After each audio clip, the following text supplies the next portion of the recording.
ternyata Muhammadiyah lebarannya tanggal 20 Maret. Nah itu kenapa Muhammadiyah itu bisa menentukan dari jauh-jauh hari Idul Fitri itu 20 Maret gitu. Ya karena Muhammadiyah berkemajuan.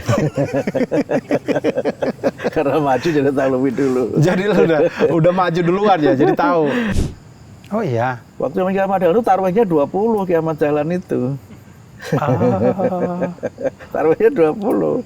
Nah, sekarang kan 8 Muhammadiyah itu, ya kan? Kenapa? Karena menurut Majelis Tarjih, karena itu Muhammadiyah kunut juga, tidak anti kunut, tetapi tidak setiap sholat subuh gitu. Dan yang kunut tidak hanya teman-teman NU loh. Waktu saya ke Iran, itu kunut terus setiap sholat itu. Kalau menyebut Muhammadiyah, banyak orang langsung ingat beberapa hal yang khas. Tidak tahlilan, tidak membaca kunut saat subuh, taraweh 11 rakaat, dan kadang berbeda dalam menentukan awal Ramadan atau Idul Fitri. Padahal, sejak didirikan oleh Kiai Haji Ahmad Dahlan, Muhammadiyah bukan hanya soal perbedaan praktek ibadah. Ia adalah gerakan tajdid, pembaharuan yang berperan besar dalam pendidikan, kesehatan, dan pelayanan sosial di Indonesia. Nah, di tengah perubahan zaman dan tantangan generasi muda hari ini, pertanyaan besarnya adalah bagaimana peran Muhammadiyah dan bagaimana masa depan pendidikan Indonesia. Bersama Profesor Abdul Mukti yang menjabat Sekretaris Umum PP Muhammadiyah sekaligus Menteri Pendidikan Dasar dan Menengah era pemerintahan Prabowo saat ini, kita akan bahas itu semua. Selamat datang di Tenda Tanya.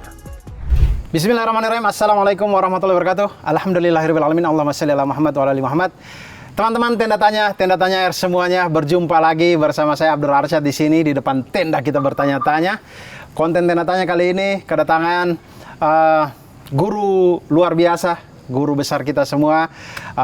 Ini dia Profesor Abdul Mukti. Assalamualaikum warahmatullahi wabarakatuh. Waalaikumsalam warahmatullahi wabarakatuh. Saya merasa terhormat sekali. Ini pertama kalinya Tenda Tanya kedatangan Bapak Menteri ya. Wah, keren banget Tenda Tanya ini ya. Pak Abdul Mukti, ini kita sekarang tanggal 18 Maret. Tayangnya ini tanggal 18 Maret. Saya melihat karena kita kalau puasa tuh kan saking rutinitas yang dikerjakan, kadang-kadang kita udah lupa ini puasa keberapa, ini. Kemudian tadi saya baru cek, ternyata Muhammadiyah lebarannya tanggal 20 Maret. Nah itu kenapa Muhammadiyah itu bisa menentukan dari jauh-jauh hari Idul Fitri itu 20 Maret gitu. Ya karena Muhammadiyah berkemajuan. Karena maju jadi tahu lebih dulu. Jadi udah maju duluan ya, jadi tahu. Tapi lebih dari itu karena Muhammadiyah ini kan sejak dulu menggunakan hisab ya. Nah, hisab itu adalah alat yang dipakai untuk menetapkan perhitungan, tidak hanya perhitungan bulan tapi juga perhitungan tahun. Jadi kalau di dalam Quran sebutkan li ta'lamu adadas sinina wal hisab, ya kan? Ya Allah itu menciptakan matahari dan bulan yang beredar pada orbitnya masing-masing agar dengan itu kita mengetahui hitungan tahun dan perhitungan waktu. Nah, kemudian di Quran juga disebutkan asyamsu wal qamaru bi husban. Ya, jadi matahari dan bulan itu dihitung. Nah, dihitung kan, ada hitungannya gitu. Nah, peredaran matahari, bumi, bulan itu kan sudah diketahui manusia. Diketahui manusia karena apa? Karena takdir Allah yang berkaitan dengan peredaran matahari, bumi, dan bulan itu sudah diketahui manusia dengan ilmunya. Dan sudah tetap, tidak mungkin orbitnya berubah tuh nggak mungkin. Karena takdir itu artinya ketentuan yang sudah berlaku, yang bisa dijelaskan. Nah, tidak mungkin, Quran menjelaskan misalnya, karena sudah berada pada orbitnya itu, tidak mungkin matahari mendahului bulan, misalnya. Lasam juta cilil mustaqorillaha, dzalika takdirul azizul alim, gitu kan. Kemudian wal qamara qaddarnahu manazila hatta atakal urjunil qadim. Gitu. Jadi banyak ayatnya. Ya nggak apa-apa. Masih surat Yasin kita masih kebayang kalau surat Yasin. Tapi intinya begitu. Karena takdir sudah diketahui, maka manusia bisa memprediksi apa yang bakal terjadi dengan ilmunya. Karena itu Muhammadiyah itu menggunakan hisab itu tidak hanya untuk penetapan awal akhir Ramadan atau berkaitan dengan awal Syawal gitu atau Idul Adha gitu kan. Ya. tapi menggunakannya juga untuk menetapkan waktu-waktu sholat. Nah, waktu-waktu sholat juga pakai ilmu itu juga, Abdur. Karena itu kita sudah tahu nih, zuhur jam berapa sudah tahu. Karena apa? Ya sudah tahu peredarannya matahari, bumi, bulan kita udah tahu kan gitu. Nah, karena sudah tahu maka sudah bisa dibuat jadwal waktu-waktu sholat. Bahkan dibuat jadwal waktu sholat yang abadi. Betul. Nah, kalau kita kembali ke zaman Nabi, tidak ada jadwal waktu sholat itu. Nggak ada kan. Karena itu menggunakan bayang-bayang. Menggunakan bayang-bayang yang ada hadisnya itu, Abdur. Bayang-bayang itu menjelaskan kalau benda itu sedikit bergeser dari bayangannya, itulah waktu zawal, waktu duhur. Waktu duhur. Ya, ketika sama kan titik bertumpu antara benda dan bayangan kan, geser dikit, bahasa Qur'annya liduluki syamsi, nah itu waktu duhur. Ketika bayangan benda lebih panjang dari benda aslinya, itulah waktu asar. Oke. Nah, ketika matahari terbenam, tapi masih ada semburan cahaya, nah itu waktu maghrib. Ketika malam sudah gelap gulita, itulah waktu isya. Ketika fajar itu ada dua ya, Abdur ya. Ada fajar bohong sama fajar jujur. Oh iya. Fajar bohong itu adalah fajar kidib. Itu fajar ketika itu kelihatan cerah, tapi kemudian gelap lagi. Nah, itu namanya fajar kidib. Fajar bohongan. Itu bisa terjadi sekarang di jam-jam 3 gitu. Nah, itu fajar kidib. Fajar kidib itu. Nah, nanti begitu sudah ada lagi, terang lagi, seterusnya itu namanya fajar sotik. Nah, gitu. Nah, itu semua kan bisa dihitung. Bisa dihitung dengan ilmu hisab itu, ilmu falak itu. Nah, karena itu pertanyaannya, kalau Nabi dulu pakai bayangan, kemudian kita sekarang pakai ilmu hisab, kita bid'ah nggak? Betul. Nah, tidak kan? Kenapa? Ya? Karena Quran memberikan isyarat bahwa kita itu menghitung. Itu asyamsu wal qamaru bi husban. Itu kan?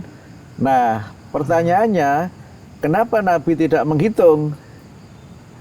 Jawabannya dijawab oleh Nabi juga dalam hadisnya itu. Kami ini umat yang tidak pandai. Nahnu ummatun ummiyatun. Hadis lain menyebutkan inna ummatun ummiyatun. Kami ini umat yang umi. Umat yang umi itu artinya umat yang pengetahuannya terbatas. Bukan tidak bisa membaca, tidak bisa menulis, tapi tidak pandai membaca dan tidak pandai menulis. Karena itu la naktubu wala nahsubu. Kami ini tidak pandai menulis dan tidak pandai menghitung. Karena tidak pandai itu, kemudian Rasul menjelaskan asyamsu hakadha wa hakadha. Asyahru hakadha wa hakadha. Bulan itu begini dan begini, sambil beliau menunjukkan isyarat tangannya. Marrotan tis'ah wa isrin wa marrotan thalathin. Kadang-kadang bulan itu 29, kadang-kadang 30 hari. Jadi kalau Nabi itu tidak menggunakan ilmu hisab, karena ilmunya memang belum dikuasai umat Islam pada waktu itu. Termasuk ketika Rasulullah melihat langsung bulan untuk menjadi dasar penetapan awal akhir Ramadan, itu juga karena ilmunya belum dimiliki. Kan ilmu itu berkembang. Nah, karena itu maka penggunaan ilmu hisab itu bagian dari pengamalan Al-Quran. Dan itu lebih memberikan kepastian. Kenapa memberikan kepastian? Karena sudah bisa memproyeksikan, bahkan sudah bisa menetapkan kapan waktu-waktu sholat itu, bahkan kapan mulai puasa, kapan beridul fitri, kapan beridul adha. Sudah bisa diketahui, bahkan sampai berapa puluh tahun ke depan sudah bisa itu dibuat, Abdur. Dan itu memudahkan ibu-ibu untuk masak opor ya. Maksudnya teman-teman kita tahu ya, masak opor, masak rendang itu butuh waktu ya. Jadi kalau kita nunggu habis isya baru pengumuman, kayak biasanya kadang-kadang ibu-ibu agak kesulitan bikin rendangnya. Itu pernah terjadi loh. Pernah terjadi seorang pejabat tinggi begitu, itu sudah merancang acara untuk open house lah kira-kira begitu. Udah pesen kan, makanan udah pesen sesuai dengan apa yang kira-kira diperkirakan seperti itu. Ternyata ada yang melihat. Ada melihat hilal, akhirnya maju 1 hari. Nah, padahal pesennya besok, tapi hari raya sekarang. Ini pernah terjadi begitu. Iya, ya. Bahkan pernah, Abdur, ini ketika saya haji tahun 2007-2008. Abdur udah lahir belum itu? Sudah. Sudah ya. Sudah lahir. Saya agak tua juga sih. Harusnya saya bilang belum lahir ya, harusnya ya, biar kelihatan muda. Sudah. Itu travelnya itu menyusun semua jadwal itu sesuai dengan kalender awal pemerintah Saudi. Oke. Jadi kan punya kalender dulu nih. Iya. Punya kalender dulu kan gitu. Kalender itu untuk perkiraan, ini bukan penetapan. Nah, begitu jamaah sudah berangkat, diumumkan ternyata Idul Adha itu sebagai bulan haji kan, Iya. itu mulainya maju 1 hari. Oh, berantakan dong rundown-nya itu. Enggak hanya rundown-nya yang berantakan, semua order berantakan. Kan haji itu waktunya sudah tertentu. Betul. Ya kan? Itu kan ada ayatnya itu. Yas'alunaka 'anil ahillah qul hiya mawaqitu linnasi wal hajj gitu kan. Mereka bertanya kepadamu Muhammad tentang hilal, al-ahillah. Jadi hilal itu tidak satu sebenarnya, jamak, ada banyak hilal itu. Kemudian dijelaskan apa itu? Hilal itu adalah pertanda waktu-waktu untuk orang itu beribadah dan pertanda waktu dimulainya haji. Nah, gitu kan?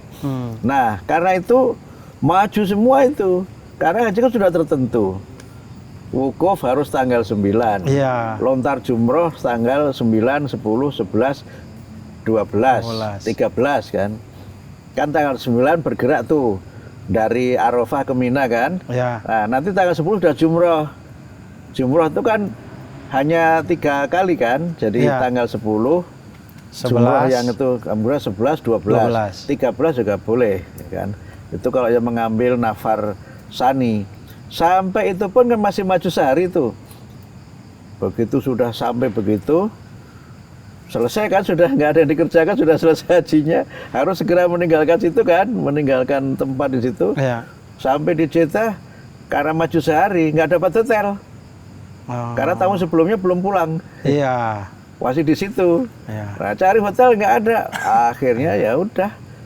Kacau dah, Iya, kacau betul. balau gitu. Betul, apalagi ini kita berbicara kalau haji teman-teman itu jutaan orang.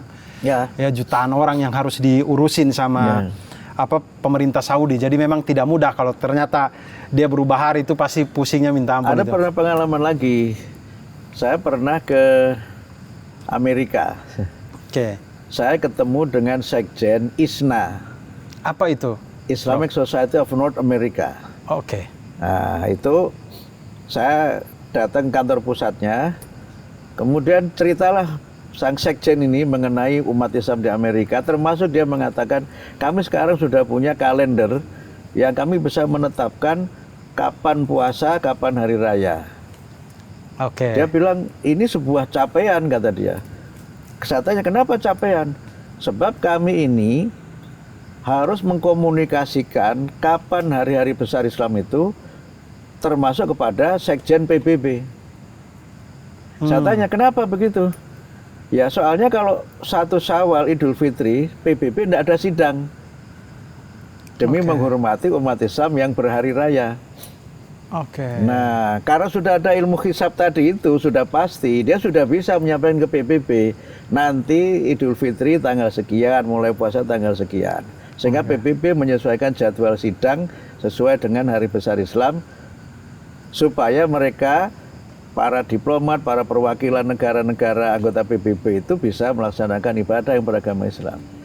Nah, ini kenapa kemudian hisab itu lebih memberikan kepastian. Dan itu juga pendapatnya Yusuf Qaradawi. Dr. Yusuf Qaradawi juga mengatakan hal yang sama. Hisab itu lebih bisa memberikan kepastian. Dan karenanya orang bisa merancang banyak hal gitu. Nah, soal nanti mana yang benar, mana yang salah, Allah lah yang mengambil keputusan kan. Atau gitu. Semuanya berjalan di atas dalil. Semuanya berjalan di atas dalil. Jadi tidak apa-apa. Kamu Abdur. Iya. Tapi kemudian Prof, saya pengen tanya tadi, Prof sempat singgung bahwa hilal itu sebenarnya tidak hanya masalah di Ramadan dan Syawal, tapi juga ada di bulan haji, di mana. Nah, yang jadi pertanyaan saya selama ini adalah kenapa kemudian perbedaan itu hanya terjadi pada waktu Ramadan Syawal. Perasaan kalau kita sebenarnya sering juga Idul Adha kita beda ya. Sering. Oh. Bulan-bulan lain juga sering, karena kan hitungan bulan itu kan bersambung sebenarnya. Betul. Bersambung. Makanya kan umur bulan itu tidak selalu lama, umur tahun tidak selalu sama kan? Ya kan? Karena apa? Ya karena peredaran itu bukan diskrit, tapi kontinum. Iya. Nah, makanya harusnya sebenarnya kalau mau melihat ya setiap awal bulan. Betul, dilihat. setiap awal bulan. Tapi kemudian saya lihat kayak 1 Muharram kok kita sama. Enggak juga sebenarnya. Enggak juga ya sebenarnya. Enggak juga. Cuman sudah ditetapkan tanggal merahnya itu kayaknya nggak geser-geser gitu kalau 1 Muharram. 10 Zulhijjah itu kayaknya nggak geser-geser. Cuman kalau giliran. Ya kalau menurut saya ya sesuai dengan keyakinan kita saja. Keyakinan kita, karena apa? Ya semua waktu itu kan milik Allah. Ya. Ya kan, semua waktu itu kan milik Allah dan Allah yang Maha tahu kan. Kalender itu kan ikhtiar manusia untuk menandai waktu. Nah, karena itu maka saya juga baru sadar Abdur, kalau waktu itu manusia yang ngatur. Misalnya begini, awal dulu saya kuliah di Australia itu, saya baru tahu ada namanya daylight saving. Apa itu? Daylight saving itu hari di mana jamnya tuh digeser gitu.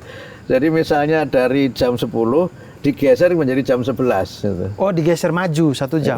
Tapi kalau nanti mau musim dingin dimundurkan dari jam 9 menjadi jam 8 gitu. Nanti ada ketetapannya di situ itu. Dan itu berlaku di semua negara yang 4 musim.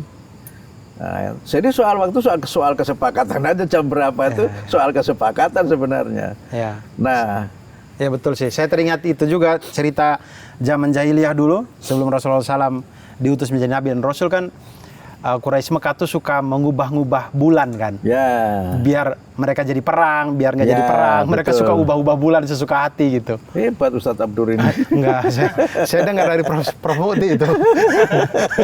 Nah, ternyata benar. Karena itu maka banyak nama bulan itu dikaitkan dengan kegiatan orang-orang Arab pada waktu itu.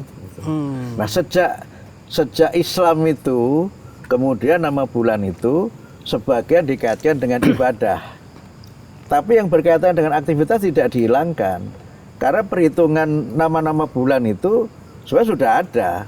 Jadi lunar kalender menggunakan bulan itu kan sudah dipakai oleh orang-orang Arab pada waktu itu. Iya. Jadi sebenarnya Islam itu dalam hal tertentu tidak anti tradisi. Sistemnya tetap dipakai.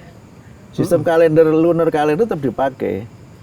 Nah, tetapi kemudian karena Islam itu mensyariatkan ibadah berkaitan dengan bulan itu, beberapa nama bulan kemudian dirubah. Misalnya Dzulhijjah, itu kan bulan di dalamnya ada ibadah haji misalnya kan. Nanti nama-nama lain gitu kan gitu. Nah, karena itu maka perhitungannya sudah dipakai pada waktu itu. Sehingga kemudian ketika ada Islam turun, ya kan, ada bulan yang orang nggak boleh berperang. Ya kan, yang bulan itu 12. Ya. Tapi ada 4 bulan arba'atun hurum. Ya. Di antara 12 itu ada 4 bulan yang dilarang berperang. Itu kan bulan Rajab, Dzulqa'dah, Dzulhijjah, Muharram. Ramadan malah boleh perang. Ya, makanya perang Badar di Ramadan. Iya, betul. Kalau ini, Prof, saya tuh selama ini saya bertanya-tanya, cuman saya belum menemukan jawabannya. Kita tuh kan tahu satu Hijriyah itu ditetapkan pada waktu Rasulullah SAW hijrah tuh, itu satu Hijriyah. Yeah. Nah, sebelum itu tuh tahun-tahunnya tuh kayak apa ya? Apakah cuman kan kita kalau belajar kayak Rasulullah SAW lahir di tahun gajah? Iya, betul. Itu nggak ada angkanya emang, cuman dinamakan kayak gitu-gitu aja ya? Oh. Karena itu sebelum ada ketetapan kalender Hijriyah itu kan masa Umar bin Khattab itu. Iya. Dihitungnya itu dari kenabian. Oh, tahun 1 nubuwah, 2 nubuwah. Jadi misalnya Nabi Muhammad Isra Mi'raj itu tahun ke-10 dari kenabian. Dihitungnya dari kenabian. Oke. Kemudian begitu hijrah, tahun pertama setelah hijrah. Tahun kedua setelah hijrah. Tapi belum ada kalender Hijriyah. Nah, Hijriyah itu menjadi kalender resmi ketika Umar bin Khattab menjadi khalifah. Waktu itu ada dispute, ada perbedaan pendapat di kalangan para sahabat terkait dengan suatu peristiwa. Oh, peristiwa apa yang kita pakai untuk patokan nih? Nah, gitu, karena belum ada kalender. Kalau gitu bikin kalender gitu. Nah, kalendernya itu dibuat dalam 2 prinsip. Perhitungannya, sistemnya itu pakai yang sudah biasa dipakai orang Arab pada waktu itu. Oke. Pakai kalender Arab kan. Gitu. Ya. Nah, mulainya dihitungnya kapan itu? Satu hijriahnya itu tahun ketika Rasulullah Muhammad hijrah. Sehingga pada masa Umar itu dihitung mundur. Karena kan Umar udah sekian tahun tuh. Betul. Nah, Rasulullah itu kan wafat tahun ke-10 setelah hijrah. Iya. Kemudian Abu Bakar itu 2 tahun memimpin. Berarti 12. Sudah 12. Nah, Umar kira-kira ke-13. Jadi baru setelah 13 tahun berjalan itu baru tetapkan. Ini bisa jadi masa Umar itu sudah sekian hijriah. Sudah 13, 13 atau 14 hijriah iya. gitu. Kan Umar juga lama kan memimpin sekitar 10 tahun kan gitu. Iya. Nah, itu pentingnya tanggal itu. Dan itu tanggal itu bukan sesuatu yang main-main loh. Kalau pegawai negeri seperti saya, kalau tanggalnya nggak jelas bisa pensiun cepat, bisa pensiun lambat. Betul. Apalagi teman-teman yang selalu menunggu gajian tanggal 25 ya. Kalau setiap gajian HRD tunggu hilal dulu, teman-teman mohon maaf, izin, bab. Iya kan kita ini masa kerjanya kan menurut umur. Betul. Iya kan itu menurut umur. Kalau ini apa, Prof? Dari zaman Kiai Haji Ahmad Dahlan tuh, apakah Muhammadiyah itu emang sudah pakai hisab ini? Iya. Oh, sudah. Justru ini menariknya Abdul. Kiai Ahmad Dahlan itu melakukan paling tidak menyangkut ini itu ada 3 reformasi. 3 reformasi. Bahkan menurut saya kita sebut sebagai revolusi juga gitu. Kenapa? Kiai Ahmad Dahlan ini kan belajar ilmu falak. Nah, ilmu falak itu oleh Kiai Ahmad Dahlan menjadi dasar untuk pertama beliau menetapkan arah kiblat. Ya kan, arah kiblat. Karena apa? Beliau memahami syatrul Masjidil Haram itu bukan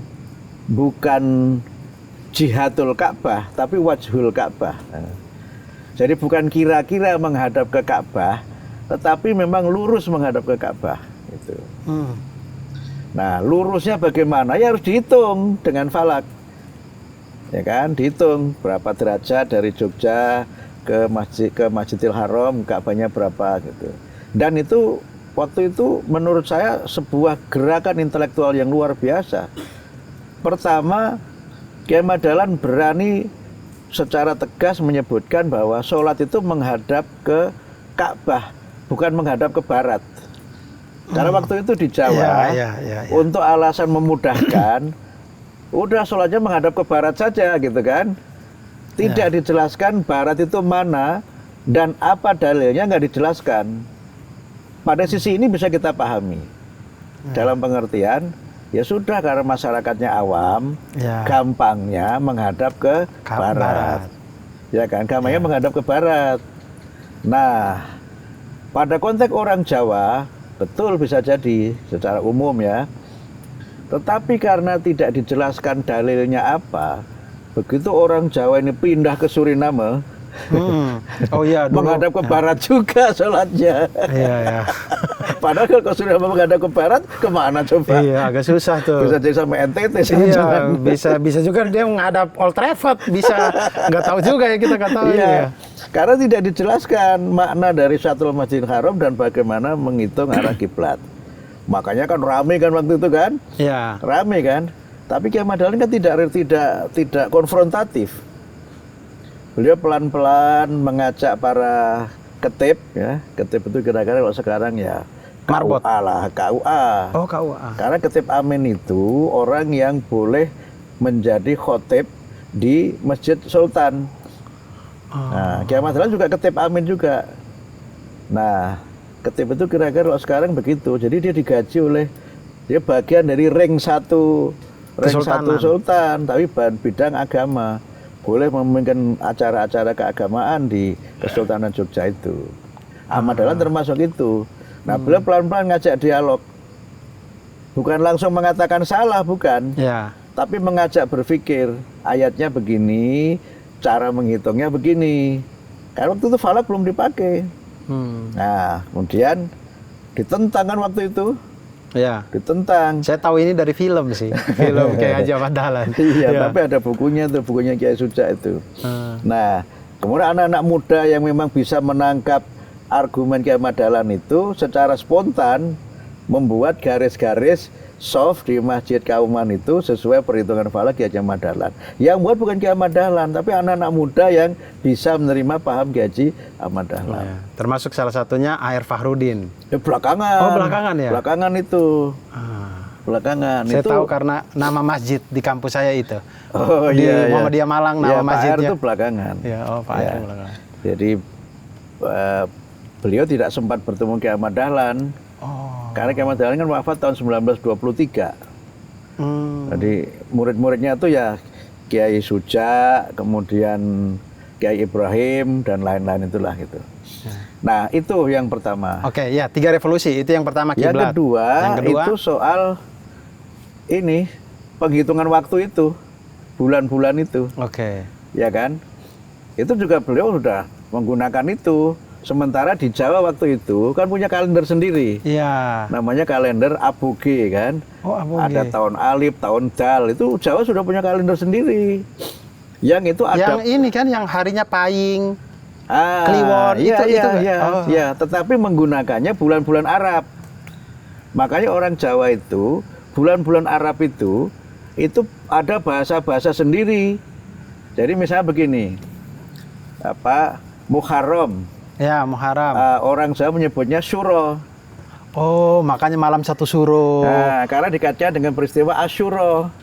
Nah, kan Oke. gitu. Kan ada kan puasa Asyuro apa Iya. itu. Yang kedua, Safar tetap sama. Safar. Kemudian Rabiul Awal Rabiul jadi Awal. Maulid. Bulan Orang Jawa Maulid. menyebutnya mulut. Mulut. Nah, mulut maka ada mulutan kan, ada Iya. mulutan itu kan. Kemudian Rabiul Rabiul Akhir itu Madil Akhir orang Jawa menyebutnya. Madil Akhir. Terusnya Rajab jadi Recep, gitu kan. Iya. Syakban jadi Sapar. Ramadan itu disebutnya orang Jawa menyebutnya bulan Poso. Poso. Poso itu artinya puasa, jadi Puasa. poso kan. Nggak pakai Ramadan tapi puasa. Itu kaitan dengan amalia. Kemudian Syawal tetap Syawal.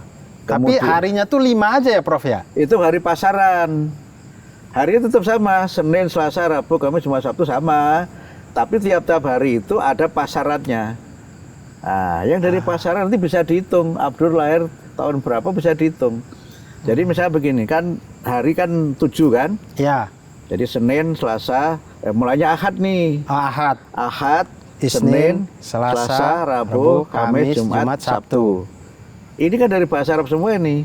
Iya, betul. Ya kan? Ahad itu 1. Ahad, Senin itu dari Isnin. Isnain. Selasa itu dari Salasa. Rabu Arba'ah. itu dari Arba, gitu kan? Khamsah. Ya, Kamis dari Khomsah. Nah, Jumat tidak ada. Iya. Karena itu berkaitan dengan sholat Jumat, itu kan? Kemudian Ada Sab'ah. berkembang. Kemudian Sabtu itu dari Sab'ah. Sab'ah, gitu kan? Iya. Nah, tapi masing-masing ini ada pasaran. Karena pasarannya cuma 5, kemudian harinya 7, maka nanti nggak sama. Iya. Sehingga bisa saja nanti, misalnya nih, saya Senin Wage, ya Ya. kan? Hitungannya itu mulai dari Legi. Legi, Paing, Pon, Wage, Kliwon. Gitu. Itu ada hitungannya itu. Legi itu 1. Bukan manis ya. Ya, Legi itu manis, tapi hitungan wetonya itu 1. 1. Nah, kemudian Paing itu 2. Paing. Pon itu 3. 3, Wage itu 4, Kliwon itu 5. 5. Nanti ada hitungannya, Senin itu berapa, ditambah ini berapa, nanti ketemulah weton orang itu. Nah, itu nanti ada hitungan sendiri. Nah, di waktu itu, di Kesultanan Jogja kalendernya pakai Aboge. Makanya orang Jawa punya tahun Alif, tahun Dal, dan seterusnya itu hitungan sendiri itu. Yang itu dasarnya pakai patokan itu. Nah, Kiai Ahmad Dahlan tidak menggunakan itu, tapi menggunakan hisab. Ya, lunar tadi itu. Ya, pakai ilmu falak, Pakai ilmu gitu kan, falak. pakai ilmu falak. Sehingga bisa jadi berbeda. Nah, itu sudah revolusi itu. Iya. Nah, kemudian yang ketiga Revolusi itu, ketiga. beliau itu seorang yang sangat moderat, kemudian terbuka, suka berdialog, terbuka. Kadang ada apa-apa itu tidak menghakimi, tapi mengajak berpikir. Satu saat pernah terjadi, Idul Fitri itu berbeda waktunya antara perhitungan aboge dengan perhitungan falak. Oke. Susah itu bagi Ahmad Dahlan. Iya. Karena beliau kan abdi dalam nih, Iya. lingkaran keraton. Kira-kira kalau saya, kira-kira menteri lah, kira-kira begitu. Iya. Ngelawan tradisi di dalam sendiri nih. Iya. Nah, beliau tidak ingin terjadi konfrontasi antara Muhammadiyah dengan Sultan. Akhirnya beliau memberanikan diri menjelaskan itu. Dan Sultan ini kan sangat bijaksana, berikan kebebasan berargumen gitu, menjelaskan itu dalam posisi lampunya dimatikan. Supaya Ahmad Dahlan bebas berbicara. Dan Ki Ahmad Dahlan tidak tahu kalau di antara yang mendengarkan itu adalah Sultan. Gitu, Sultan Hamengkubuwono ke-7 atau ke-8 gitu. Masya Allah. Nah, kemudian apa win-win solusinya? Menarik itu. Idul Fitri itu kan syariat. Karena syariat, maka harus dilaksanakan sesuai dengan syariat. Kan semua umat Islam itu Idul Fitrinya 1 Syawal. Iya, iya. Nggak ada Idul Fitri 2 Syawal kan nggak ada. Iya, iya. Iya kan? Iya. Nah, grebek di Jogja itu ada 3 kan. Grebek hari besar itu, hari Idul Fitri, kemudian grebek mulut sama grebek ini, Idul Adha.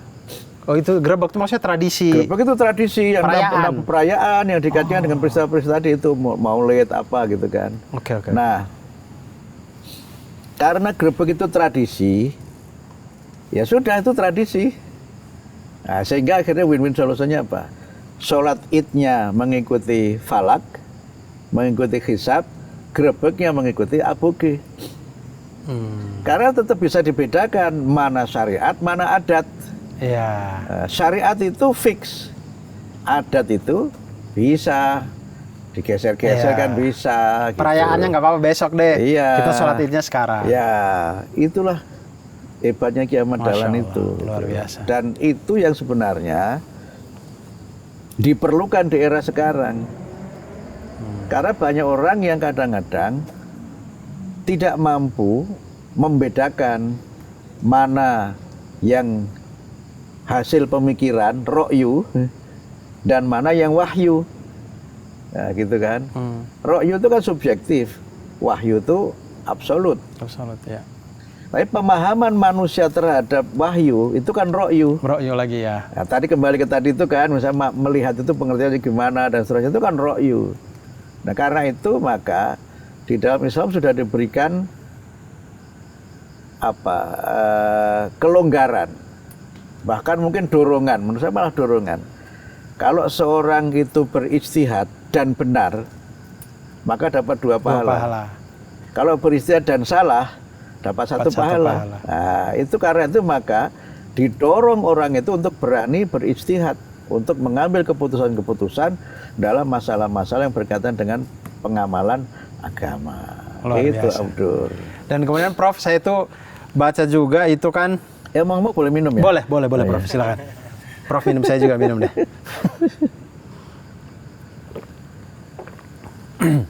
Alhamdulillah. Saya baca juga Muhammadiyah itu mendorong untuk adanya, mungkin saya salah istilahnya, tapi kayak kalender hijriyah global. Ya, kalender hijriyah global tunggal. Nah, itu sampai saat ini, itu progresnya kayak apa, Prof? Apakah sudah Baru disetujui mulai full dilaksanakan tahun ini. Dan itu apakah negara-negara lain menyambut baik, termasuk ISNA di North Amerika, apakah menyambut baik juga gitu? Iya, karena perbedaannya begini. Perbedaannya adalah pada matlaknya. Apa tuh, Prof? Matlak itu ya tempat di mana sih, tempat ngitungnya dari mana gitu. Oh, oke. Sederhananya begitu. Oke. Dulu sebelum pakai KHGT, matlaknya kan dihitung dalam wilayah NKRI. Iya. Gitu kan? Ada yang dari Aceh, ada yang di Ternate, ada yang gitu-gitu. Tapi itu pun sudah dihitung tunggal. seluruh Indonesia itu walaupun punya 3 waktu, Indonesia Barat, Tengah, dan Timur, menurut konsep Muhammadiyah yang lama itu dihitung 1 waktu, matlaknya sama sekarang 1 wilayatul hukmi Indonesia itu. Jadi beberapa kali terjadi, Abdur, di Indonesia Tengah, Indonesia Timur itu masih minus. Oke. Kalau masih minus kan hilal belum wujud. Ya. Tapi di Indonesia Barat, hilal sudah wujud. Maka yang Tengah dan Timur itu Ngikut semuanya. Nah, jadi kalau sekarang ada persoalan bagaimana Indonesia minus kok ikut. Nah, karena matlaknya dirubah menjadi matlak global. Matlak global itu artinya dimanapun di belahan bumi ini hilal itu wujud, maka sudah dihitung sebagai bulan baru. Makanya kemarin awal Ramadan kan ada yang di Alaska, ada yang di Maroko. Ternyata nggak cuma 1 yang bisa dilihat itu bulan itu. Tidak di sini, tapi ada matlak di tempat lain. Nanti Idul Fitrinya juga bisa begitu lagi, di bagian mana gitu. Semangatnya adalah supaya umat Islam ini merayakan ibadah dan hari raya pada hari yang sama. Hari yang sama itu bukan pada waktu yang sama. Pada waktu yang sama, betul. Karena sekarang kita di sini udah malam, di Amerika pagi. Iya, ya di kan? Arab masih asar ini. Iya, makanya dihitungnya tuh ketika malam, bukan ketika sore matahari terbenam. Nah, di situ kemudian perhitungannya agak baru. Itu. Nah, jadi memang karena ini baru, maka di kalangan internal warga Muhammadiyah pun juga ada yang belum bisa menerima. Karena berpendapat gimana sih kok berpindah-pindah gitu, kok berganti-ganti. Tapi kalau saya memahaminya, beragama itu menurut prinsip yang diajari Kiai Ahmad Dahlan adalah beragama yang berdasarkan dalil. Yang penting kan itu. Ya. Yang kedua, beragama yang berdasarkan ilmu pengetahuan. Makanya ibadah di Muhammadiyah itu dalam beberapa hal, Abdur, itu beda dengan zaman Kiai Ahmad Dahlan. Oh iya. Waktu zaman Kiai Ahmad Dahlan itu taruhnya 20 Kiai Ahmad Dahlan itu. Taruhnya 20. Nah, sekarang kan 8 Muhammadiyah itu, ya kan? Kenapa? Karena menurut Majelis Tarjih, hadis yang menjelaskan tarawih yang 8 itu lebih kuat daripada yang 20. Yang 20 tidak dikatakan salah oleh Muhammadiyah, itu kan soal pilihan dalil. Ya. Tapi menurut Muhammadiyah, hadisnya lebih kuat yang 8. Karena itu para ulama, misalnya Imam Syafi'i, itu kan ulama hebat kan. Itu kan beliau berpendapat, ini pendapat saya. Tetapi kalau kamu menemukan hadis atau dasar hukum yang lebih kuat dari yang saya gunakan sebagai dasar dalam menetapkan hukum, maka itulah yang saya ikuti. Idza sohal haditsu fa huwa madhabi. Kalau kamu menemukan hadis yang lebih sahih dari yang saya gunakan ini, itulah madhab saya. Nah, gitu. Jadi Imam Syafi'i pun tidak memutlakkan kebenaran pendapatnya. Gitu. Karena ro'yu, karena pemikiran beliau kan dalam memahami nas-nas Al-Quran maupun hadis gitu. Gitu. Jadi kalau beragama seperti itu, Abdur, jadi lebih enteng, lebih enak. Enak gitu. Kita tidak saling menyalahkan, bisa saling mengerti, memahami gitu. Malah di tahun ini ada yang diem-diem, ada yang punya pendapat menarik. Oh iya. Ya. Jadi dia puasanya itu ikut pemerintah. Oke. Belakangan. Ya, nanti kalau hari rayanya itu beda, nah, dia ikut Muhammadiyah. Nah, itu gimana tuh? Ya, itu namanya kelompok yang namanya kelompok mukosirin. Itu kan kalau dia kayak gitu, jadi jatuh 28. Nggak boleh. Kan Hijriah itu antara 29 atau 30. Nah, ini namanya kelompok mukosirin. Ini kelompok suka mengkosor-kosor, memotong-motong. Berarti kalau kayak gitu nggak boleh ya? Nggak boleh. Kalau mulainya ikut pemerintah, endingnya juga harus ikut pemerintah. Kalau mulainya Muhammadiyah, endingnya juga harus Muhammadiyah. Iya, tapi dia kadang-kadang punya dalil. Ikhtilafu ummati rahmah gitu. Perbedaan pendapat di kalangan umat itu rahmat. Nah, rahmatnya antara lain harusnya puasa 29, atau 30 menjadi 28. Itu bukan rahmat, itu namanya maksiat itu. Makanya mencari-cari itu, mencari-cari. Jadi ambilnya utuh ya teman-teman ya. Kalau mulainya apa, endingnya Iya, juga itu. makanya di agama itu kan ada rukhsah ya, keringanan. Ya. Tapi kalau nggak ada keringanan, kok nyari-cari namanya rusuh. Bukan keringanan lagi, memang nyarinya Rusuh, memang rusuh. nyarinya rusuh. Lalu kemudian saya juga pengen tanya ini, Prof. Saya bersinggungan dengan, maksudnya baru tahu Muhammadiyah itu waktu saya kuliah aja. Ya, Jadi waktu ya, saya di NTT dulu, saya tidak pernah tahu. Saya cuma dengar orang Muhammadiyah itu nggak kunut gitu doang. Ya, Yang saya ya, tahu ya, soal ya. Muhammadiyah. Tapi Tapi kemudian kuliah ke Universitas Muhammadiyah Malang, disitulah kemudian saya tahu, oh Muhammadiyah itu kayak gini, kayak gini. Kemudian yang saya lihat tuh Muhammadiyah itu getol banget di bagian pendidikan. Ya. Nah, kenapa Muhammadiyah itu kayaknya dari awal di film juga saya lihat kayak Haji Ahmad Dahlan itu di film juga beliau ngajar, beliau ini. Kenapa? Sebelum ke situ saya ngerespon kuno dulu, boleh nggak? Boleh. Jadi di Muhammadiyah itu tidak berarti anti kunut. Ya. Tetapi Muhammadiyah itu kunut kalau ada peristiwa-peristiwa yang luar biasa yang kita perlu kekuatan mental spiritual. Dan itu kunutnya bisa 5 waktu juga. Bisa, namanya kunut nazilah itu. Gitu. Oke. Nah, yang kunut setiap subuh itu kan ijtihad juga, supaya kita nggak usah menunggu ada musibah lah. Kita doa supaya dilindungi dari musibah, gitu kan? Ya. Nah, gitu. Karena itu Muhammadiyah kunut juga, bukan tidak anti kunut, tetapi tidak setiap sholat subuh, gitu. Ya. Dan yang kunut tidak hanya teman-teman NU loh. Waktu saya ke Iran, itu kunut terus setiap sholat itu. 5 waktu? 5 waktu.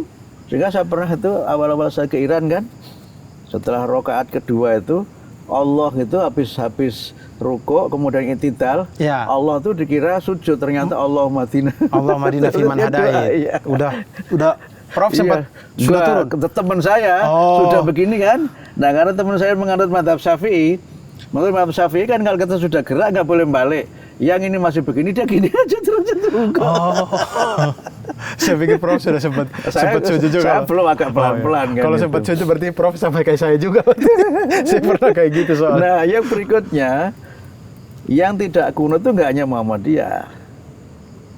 Ada juga yang tidak Muhammadiyah tidak kunut. Ya. Jadi ada cerita ini. Ada anak muda sholat di masjid NU lah gitu kan. Ya. Sholat subuh. Nah, ketika dia sholat subuh itu dia nggak kunut. Nah, kiainya ngeliat dia, dipanggil, anak muda, kamu Muhammadiyah ya gitu. Kenapa kiai? Kok kamu tidak kunut? Nah, terus dia jawab, saya tidak Muhammadiyah kiai. Terus kenapa nggak kunut? Saya tidak hafal. Berarti yang tidak kunut itu selain yang ada juga yang golongan tidak hafal. Nah, jadi kita nggak boleh melakukan judgement sebelum kita tahu sesungguhnya itu karena apa gitu. Betul. Gitu. betul. Jadi gitu ya. Karena mungkin pemuda tadi menganggap juga mungkin kan, doa kunut masih sunnah nih, ntar aja saya hafalnya. Jadi sholat nggak pakai ini dulu. Nah, kemudian kembali ke yang tadi, kenapa Muhammadiyah begitu getol dari awal mula muncul, begitu getol dengan pendidikan? Nah, ini yang saya kira perlu saya jelaskan. Kan banyak yang menulis ya, termasuk kalangan Muhammadiyah juga menulis alasan berdirinya Muhammadiyah itu adalah untuk memberantas TBC ya. Coba waktu kuliah di UMM apa penjelasannya? TBC, tahayul bid'ah khurafat. Gitu kan? Ya. Ternyata setelah saya pelajari sejarahnya, bukan itu. Apa, demam berdarah? Jadi ketika saya pelajari sejarah, ini yang bukunya Kiai Suja itu ya, itu menjelaskan bahwa Muhammadiyah itu lahir sebagai respon atas berbagai macam persoalan sosial yang terjadi pada masa itu. Persoalan sosial sebenarnya yang banyak dominan itu. Tapi persoalan sosial itu sebagiannya dipengaruhi oleh paham agama. Itu.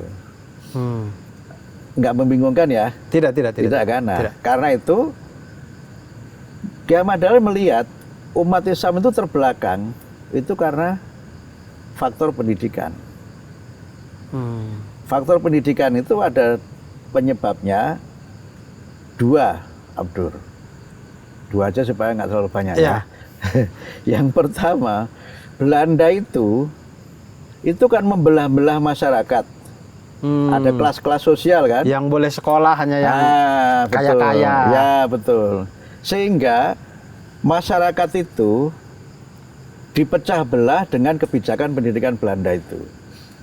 Yang ada nama Radennya gitu, misalnya Raden Abdur gitu, nah, itu bisa itu sekolah sampai kelas tinggi, sampai kedokteran gitu.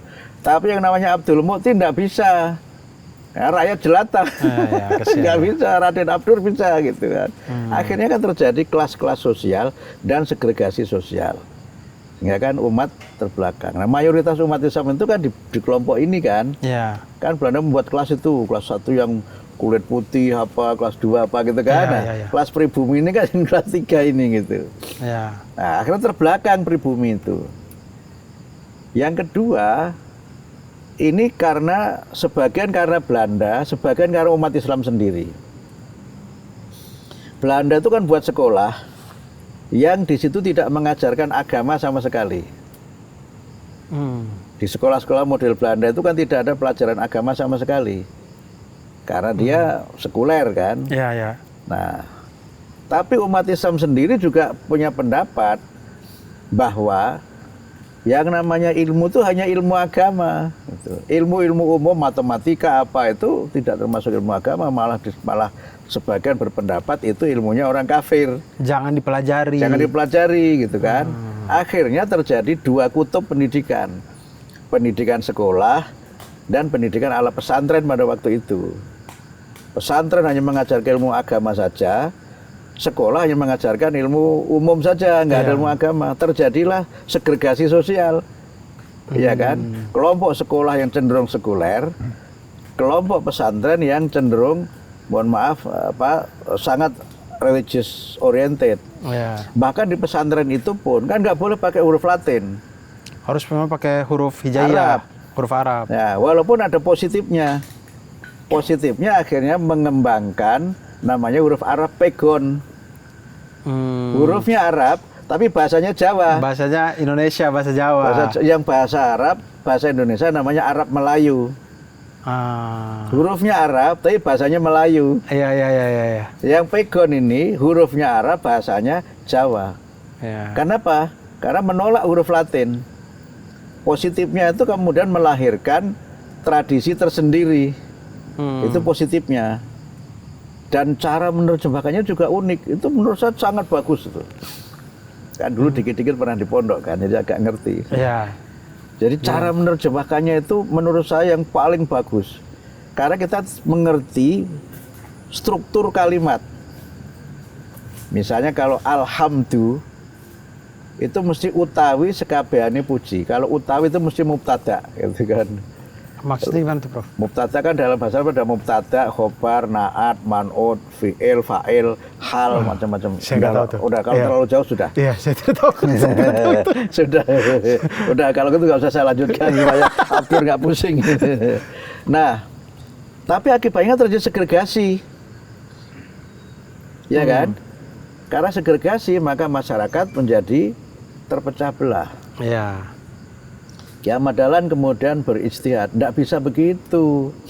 Ini kalau begini terus, nggak maju umat ini. Akhirnya beliau berpendapat, yang namanya ilmu itu tidak ada dikotomi ilmu agama dan ilmu sekuler. Karena ilmu itu sumbernya dari Allah. Ya kan? Kalau kita baca surat Iqra itu, surat Al-Alaq itu kan, Allah itu kan alladzi 'allama bil qalam 'allamal insana malam ya'lam, yang mengajarkan manusia dengan pena, mengajarkan manusia apa yang mereka belum mengetahui sebelumnya. Jadi ilmu itu tidak ada dikotomi sekuler dan agama, semua ilmu itu bersumber dari Allah menurut Kiamat Dahlan. Yang pertama itu. Yang kedua, solusi yang berkaitan dengan problem sosial itu adalah solusi pendidikan juga. Nah, sehingga beliau kemudian berijtihad dengan pendidikan itu, melakukan dua hal. Satu, memasukkan pelajaran agama di sekolah Belanda. Tapi pelajaran agama ini ekstrakurikuler.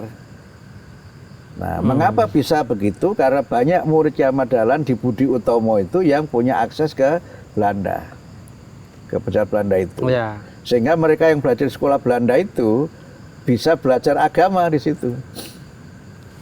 Tapi masih ekstrakurikuler, ya kan? Itu dan mengizinkan pemerintah Belanda waktu itu mengizinkan karena akses Budi Utomo kan, elit-elit Jawa waktu itu kan punya akses yang kuat kepada pengambil kebijakan Belanda waktu itu. Gitu. Kemudian yang kedua itu masih pada konteks yang ini ya, pada konteks kurikuler itu memasukkan pelajaran umum di sekolah didikan Ki Haji Ahmad Dahlan. Yang di pesantren-pesantren itu. Nah, beliau kan mendirikan namanya Madrasah Kismul Arqa. Nah, di situ diajarkan ilmu agama dan ilmu umum. Sehingga beliau kemudian berikhtiar mendirikan lembaga pendidikan yang di situ bisa mengintegrasikan sistem pesantren dan sistem sekolah. Itulah awal pembaharuan pendidikan di Indonesia dan itulah awal pembaharuan Islam di Indonesia. Masya Allah. Dan sekarang teman-teman kayaknya hampir setiap kota tingkat kabupaten bahkan di tingkat kecamatan kita ketemu sekolah-sekolah Muhammadiyah. Masih ada satu yang belum keluar jawabannya. Apalagi tuh? Apalagi tuh? Ketika Rasulullah membangun masyarakat, mulainya kan dari pendidikan. Iya. Wahyu yang beliau terima pertama kali apa? Baca. Iqra. Kan pendidikan. Iya. Iya kan? Pendidikan pertama Darul Arkom berarti ya. Iya, di situ ya. Ada masih kelihatan Muhammadiyahnya nih Abdur ini. Nah, yang kedua, beliau memulai tradisi belajar. Karena apa? Begitu beliau menerima wahyu, beliau memerintahkan kepada para sahabat untuk melakukan dua kegiatan. Pertama, menulis. Jadi yang didengar dari Rasul itu ditulis. Tapi tulisannya itu tidak seperti yang kita punya sekarang. Itu simbol-simbol saja yang menjadi tanda baca atau alat bantu untuk menghafal. Ya kan, seperti huruf Braille itu kan huruf itu, kan simbol-simbol. Yang ada kan Quran Braille kan, ketika dibaca sama bacaannya, tapi tulisannya berbeda. Nah, jadi para sahabat juga beda-beda tulisannya. Yang pertama, jadi memulai tradition of writing, kan? Tradisi menulis. Yang kedua, tradisi belajar. Belajarnya apa? Kan tidak semua sahabat Nabi ini ikut Nabi terus nih.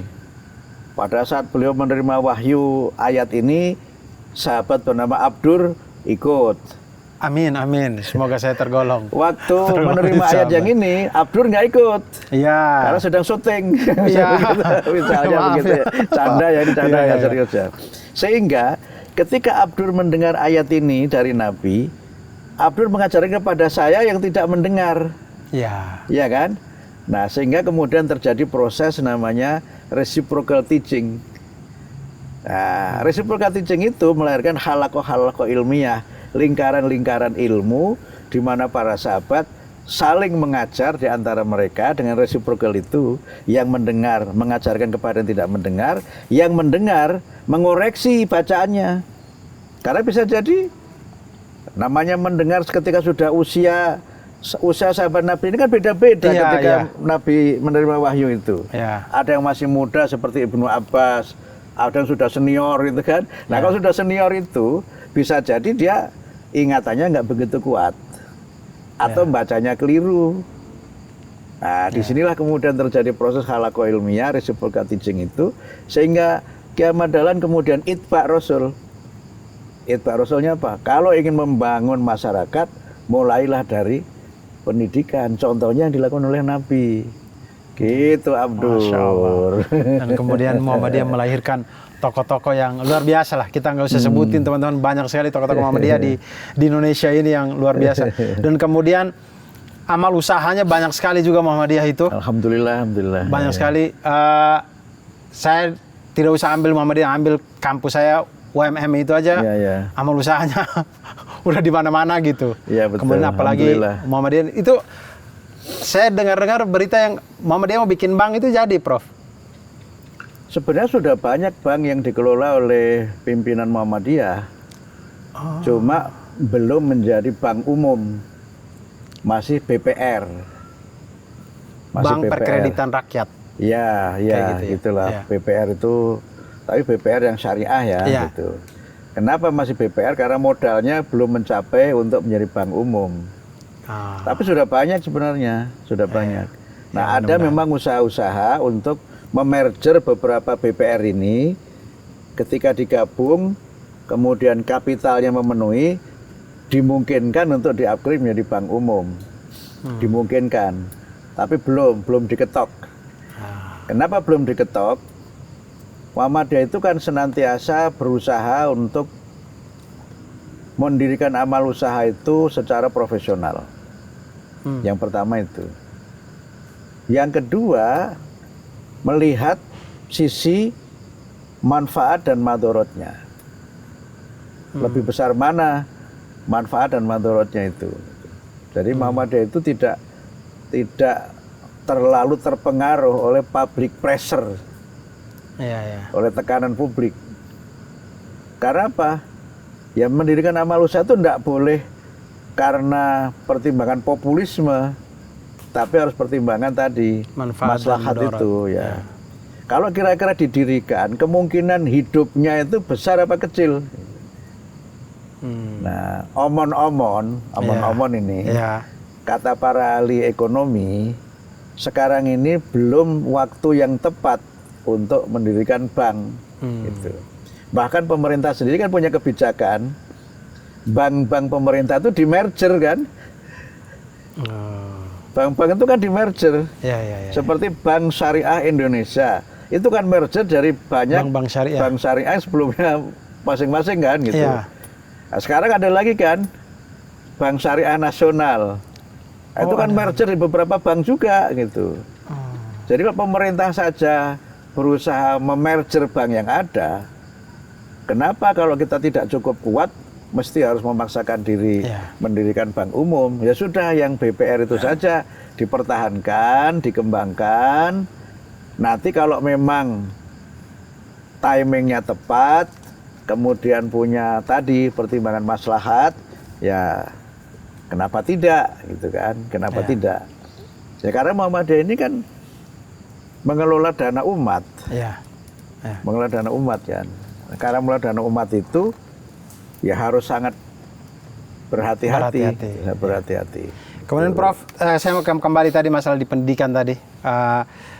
Apa dari awal mula getol dengan pendidikan, apakah itu kemudian yang menjadi kayak saya lihat sepanjang yang saya perhatikan, kayaknya Menteri Pendidikan itu selalu orang Muhammadiyah. Apakah itu benar atau cuman rumor aja gitu? Atau cuman kebetulan doang? Ya sebenarnya tidak sepenuhnya ya. Tidak sepenuhnya. Mulai Menteri Pendidikan Muhammadiyah itu kan mulai Pak Yahya Muhaimin. Sebelumnya kan tidak Muhammadiyah. Sebelumnya kan tidak Muhammadiyah kan. Ki Hajar Dewantoro juga tidak, kemudian Pak Wardiman juga tidak, Pak Nugroho juga tidak kan. Mulai Pak Yahya Muhaimin. Nah, terus Pak Bambang Sutibyo, Pak Malik Fajar. Pak Malik Fajar. Setelah itu kan tidak Muhammadiyah. Pak Nuh kan tidak Muhammadiyah. Pak Nuh kan NU. Nah, kemudian habis itu, habis Pak Nuh siapa? Siapa ya? Anies ya. Oh iya, Pak Anies. Pak Anies, ya. Pak Anies juga bukan Muhammadiyah. Bukan. Nah, baru kemudian Pak Muhadjir. Pak Muhadjir. Ya kan? Ya, Pak rektor Muhadjir, saya itu. yang rektornya Abdur kan. Habis Pak Muhadjir Mas Nadiem. Ya kan? Oh ya, bukan Muhammadiyah juga itu. Iya, habis Mas Nadiem baru saya. Jadi nggak selalu.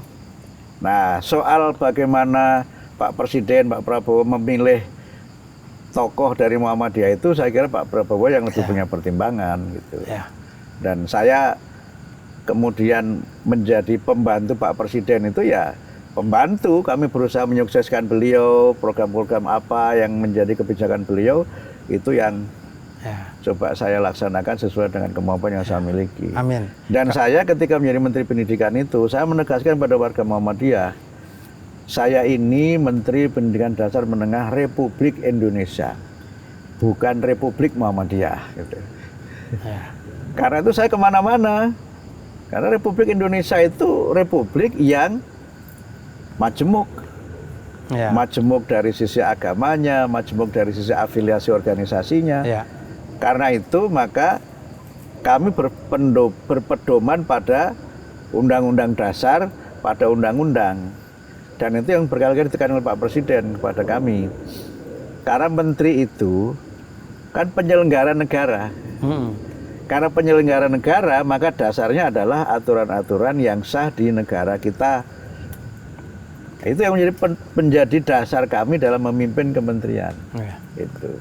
Jadi kalau ada yang mengatakan itu ya bisa saja itu opini kan. Ya. Tapi faktanya kan tidak. Betul. Itu. Makanya tadi saya bilang perasaan saya, ternyata perasaan saya salah.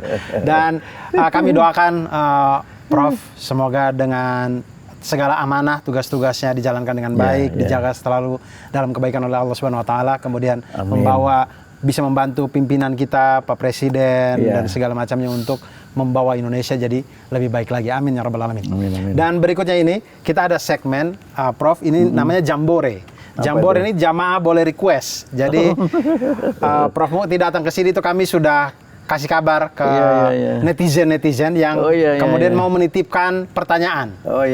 Dan ini ada satu pertanyaan ya. Ada satu pertanyaan aja yang masuk dari Rahsub Hamshir. Beliau menanyakan bagaimana mengatasi ketimpangan pendidikan di Jawa dan Indonesia Timur plus kesejahteraan guru katanya.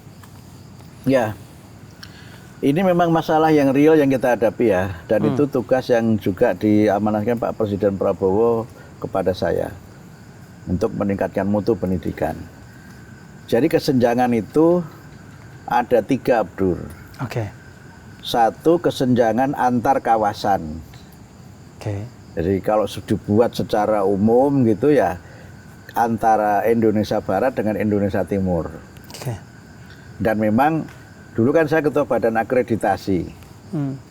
Saya 12 tahun di badan akreditasi, Abdur. Jadi saya punya data akreditasi seluruh Indonesia. Memang kalau dilihat dari sisi itu, rata-rata sekolah di Indonesia Timur itu memang tertinggal dengan Indonesia Barat. Yang pertama itu. Yang kedua itu kesenjangan antar negeri dengan swasta. Tadi yang pertama kawasan, yang kedua antara negeri dan swasta. Walaupun ini agak relatif ya, agak relatif.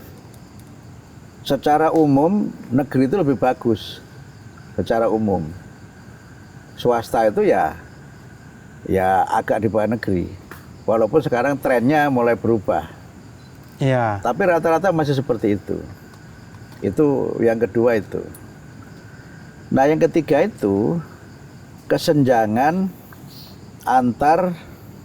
kalau tadi antar kawasan, yang kedua antara negeri dengan swasta, yang ketiga itu kesenjangan antar kelompok sosial. Kelompok sosial itu begini, dia bisa saja di Jakarta, bisa saja sama-sama swasta, tapi ada swasta yang elit. Yang sebulan 80 juta. Ada swasta yang alit. Yang gratis. Misalnya kan? Itu kan terjadi. Betul. Dan itu bisa jadi tidak hanya Indonesia Barat, Indonesia Timur, di Indonesia Barat, bahkan di Jakarta. Bahkan di Jakarta juga. Banyak yang begitu. Iya kan? Karena itu, maka saya berusaha untuk bagaimana agar yang di atas tetap di atas, bahkan bisa saja ke atas. Tapi yang di bawah ini diangkat. Bukan yang di atas diturunkan supaya menjadi setara, tetapi yang di bawah ini yang diangkat. Nah, itu strategi pertamanya itu. Makanya kemudian kami sekarang mulai memberikan perhatian untuk pendidikan di daerah-daerah 3T. Terluar, terpencil, dan tertinggal. Nah, gitu kan. Nah, daerahnya Abdur termasuk mana? Kayaknya kalau Flores Timur, Larantuka, mungkin masuk kayak 3T kali ya. Di pulau-pulaunya. T yang mana? Yang terluarnya? Terluar tidak. Kan masih di tengah-tengah Indonesia terluar. Terpencil kayaknya masuk deh. 2T itu masuk kayaknya. Terpencil dan tertinggal. Desa saya dulu tertinggal, walaupun di Kudus. Desa saya tertinggal tuh dulu. Tahun 90 baru ada listrik desa saya itu. Nah, tapi oke lah. Nah, karena itu kita ingin kita coba angkat itu. Nah, cara mengangkatnya bagaimana? Cara mengangkatnya tadi memberikan afirmasi itu. Karena itu sekarang prioritas saya ketika membangun gedung, itu bukan yang bagus kita bangun terus, tapi yang rusak. Ini yang kita prioritaskan, gitu. Atau yang di daerah yang jauh-jauh itu. Nah, di daerah yang jauh itu, solusinya tidak harus selalu dengan mendirikan sekolah. Karena bisa jadi kalau daerah terpencil, penduduknya sangat sedikit. Kalau didirikan sekolah, itu mungkin tidak bisa berkembang. Karena dia mau keluar pulau tidak bisa, di pulau itu sedikit penduduknya kan. Ya. Akhirnya ada solusi yang kita pakai, namanya sekolah satu atap. Sekolah satu atap itu sekolah yang beberapa jenjang itu di sekolah yang sama. Oh, SD sampai SMP atau SD sampai SMA. Ya, tapi di situ semua. Ya, semuanya di situ. Itu kan. Nah, yang kedua itu sekolah terbuka. Kayak universitas terbuka gitu kan. UT, ya. Nah, kan boleh kan sekolah terbuka. Jadi nanti pakainya modul-modul gitu kan, gitu. Yang ketiga itu pembelajaran jarak jauh, distance learning, pembelajaran jarak jauh. Jadi bisa jadi tempatnya di Larantuka, tapi nanti pembelajarannya pakai online, ya. di mana gitu. Nah, karena itu di daerah seperti ini kita fasilitasi untuk dibantu supaya bisa ada jaringan internet. Itu. Dan kita sudah mulai melakukan itu. Kan sekarang ada misalnya, mohon maaf ya, bukan promosi ya. Ya. Misalnya Starlink. Ya. Itu kan lebih murah. Dan itu ada provinsi, bukan provinsi, Kabupaten Maluku Tengah. Itu bupatinya itu punya kebijakan namanya belajar di negeri atas angin. Benar gitu.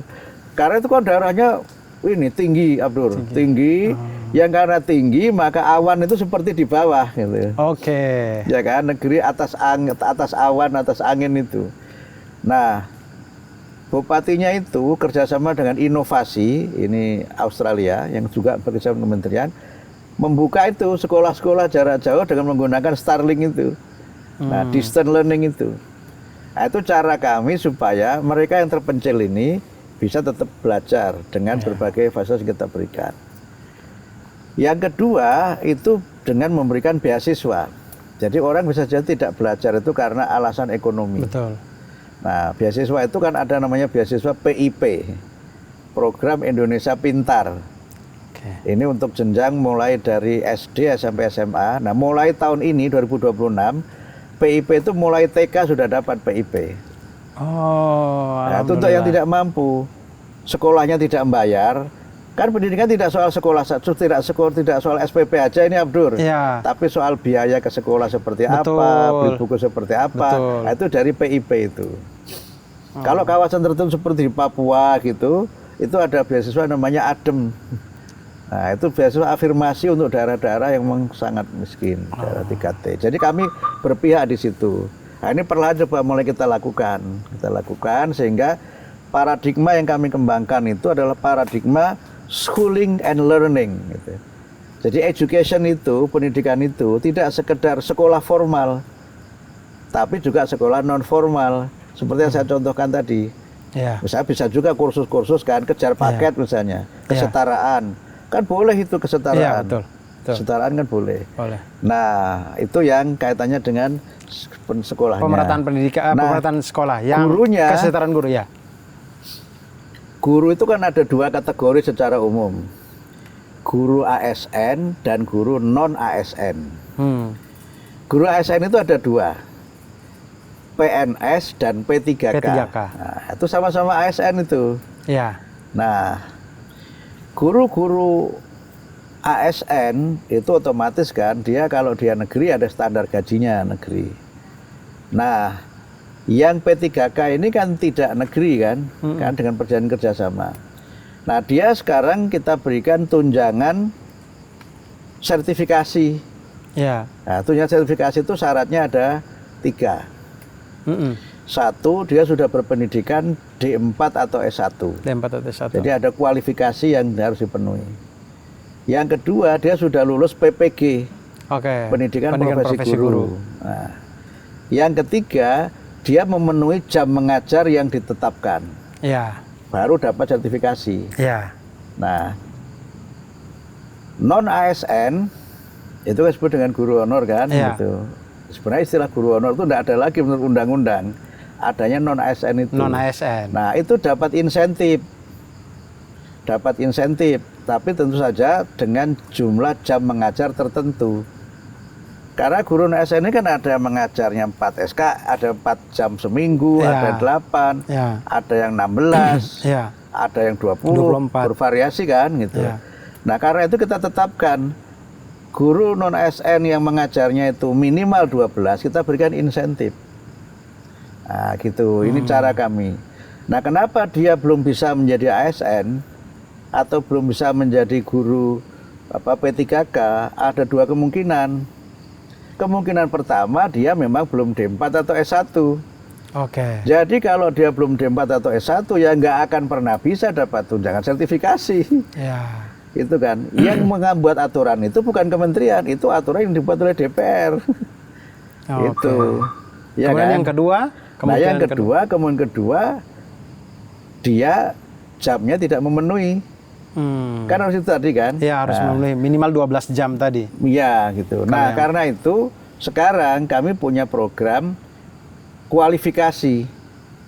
Jadi bagi guru yang belum D4 atau S1, kita beri kesempatan dia kuliah S1 dengan sistem RPL. RPL itu rekognisi pembelajaran lampau. Jadi pengalaman mengajar dia itu dihitung dengan SKS. Nah, nanti yang menghitung masing-masing perguruan tinggi yang terverifikasi.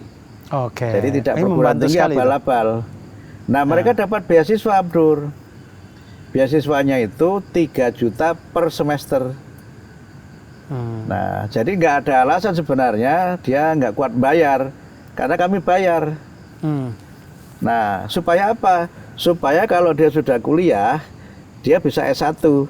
Kalau sudah S1, dia bisa PPG. Kalau sudah PPG, dia bisa dapat sertifikasi. Jadi cara kami meningkatkannya seperti itu. Dan ini berlaku untuk semuanya, tidak hanya 3T. Karena yang di Jakarta pun ada juga yang belum dapat sertifikasi. Ya.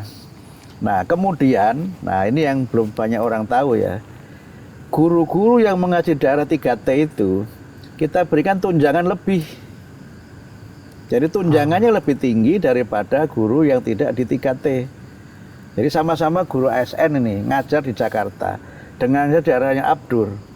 Tunjangannya lebih tinggi yang di daerahnya Abdur. Ini dalam rangka kami mendorong supaya guru-guru itu mau mengajar di daerah-daerah 3T. Ya karena memang bisa jadi dia kesepian kan ngajar di pulau ini. Jangan-jangan nggak ada sinyal juga. Betul. Karena nggak ada sinyal nggak bisa nonton acara ini juga. Betul, begitu betul. kan. Misalnya begitu. Ya. Karena itu kita berikan itu insentif. Nah cuma memang ini kadang ada masalah. Masalahnya adalah ketika diangkat guru ini, status daerah itu masih 3T. Tetapi begitu daerahnya dibangun maju, statusnya berubah. Tidak 3T lagi. Dulunya tertinggal nih. Ya kan? Dulunya tertinggal. Kalau terluar sama terpencil tidak berubah kan? Tidak berubah. Yang berubah ini status yang tertinggal ini. Itu kan? Nah, begitu statusnya itu berubah, ya otomatis tunjangan-tunjangannya kan nggak dapat, tunjangan 3T-nya kan nggak dapat. Nah, yang menentukan statusnya itu kan bukan kami, tapi Kementerian Dalam Negeri. Jadi sebenarnya kompleks persoalan guru itu. Kompleks sekali. Bahkan itu Prof, saya tuh juga dengar tuh yang rebutan jam ngajar untuk mata pelajaran yang memang banyak tenaga pengajarnya ya. Contoh misalkan kayak taruhlah bahasa Indonesia mungkin, atau apa itu, kadang tuh di satu sekolah ada 5 guru. Nah, untuk memenuhi 24 jam pelajaran tuh agak susah. Dampaknya karena pertama ada kebijakan terdahulu yang guru ASN itu hanya boleh mengajar di sekolah negeri. Sehingga banyak guru yang lulus P3K itu dulunya ngajar di swasta nih. Betul. Lulus P3K ditarik semua dari swasta, dikumpulkan di negeri. Sementara sekolah itu sudah cukup gurunya, Betul. gitu kan? Iya. Nah, karena itu kita sekarang membuat kebijakan, guru ASN itu boleh mengajar di swasta. Alhamdulillah.